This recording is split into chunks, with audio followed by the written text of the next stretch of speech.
Hi, this is Ann with Finance on the Offense, and today I'm going to tell you how to move a CD IRA account to a stock brokerage account. And I want to say that I'm not an investment professional, so everything in this video is just for entertainment purposes only.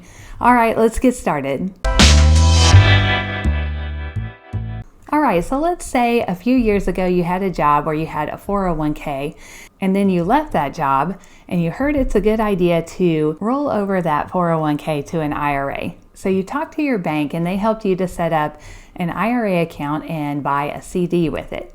Well, over the years you notice that your account hasn't made you very much money, and this is pretty normal for CD accounts in the last 10 to 15 years. They just don't have a very good return.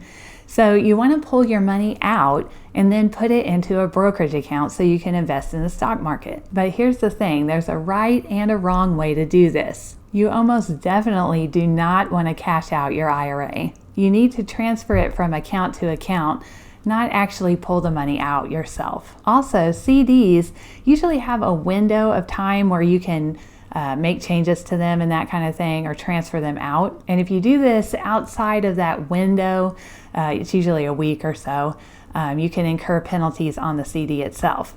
However, CD penalty rates are so low these days, it might just be worth your while to get it out, pay a few dollars in penalties, and then transfer it on to a brokerage account. So you'll definitely want to check with the bank to see how much the penalty is going to be. Okay, so there are a few steps for doing this transfer.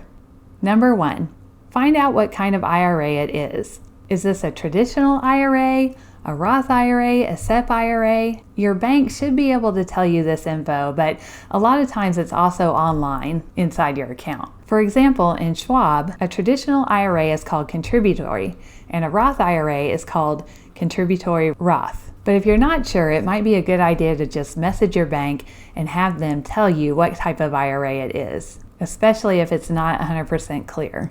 Number two, decide what bank you want to transfer your money to.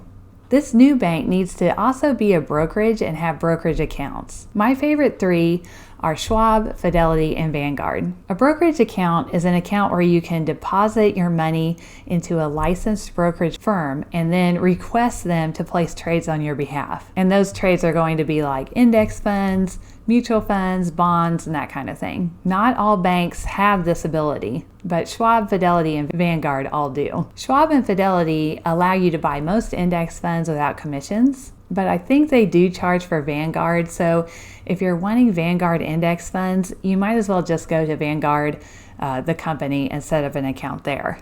Number three, ask a brokerage rep the best way to transfer the funds. Each bank actually has different ways of doing this, so it's best to just reach out to their customer service, let them know what you're trying to do, and find out the best way to go about it.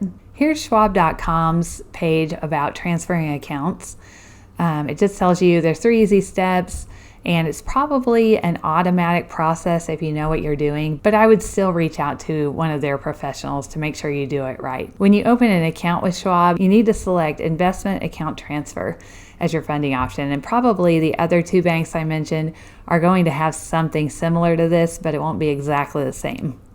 Number 4, open a brokerage account and make sure you open the same type of account at your chosen bank as the type of account your IRA is currently in. So you'll want to transfer a Roth IRA to a Roth IRA brokerage account, and a regular traditional IRA to a traditional IRA account. Number 5, transfer your money from your old bank to your brokerage. I realize this process can most likely be automatic, but I would get in touch with a rep at both banks, so your old bank and your new brokerage, and make sure you're doing it right, because if you do this wrong and you manage to pull the money out somehow instead of transferring it between banks, you're going to owe a lot of penalties and fees. So just reach out to each bank's representative. That is their job, to help you with this kind of process. Number 6, decide which investments you want to buy.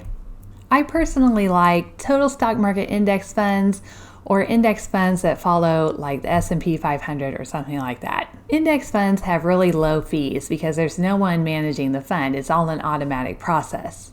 The tickers for a few of these are SWTSX, which is the Schwab Total Stock Market Index Fund, VTSAX, the Vanguard Total Stock Market Index Fund Admiral shares, FSKAX, Fidelity Total Market Index Fund.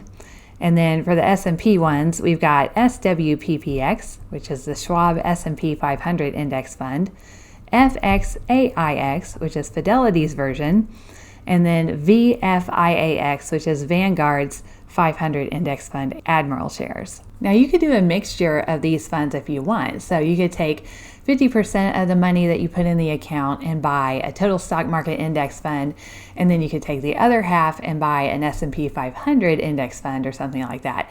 Although your returns on those two products are probably going to be really similar.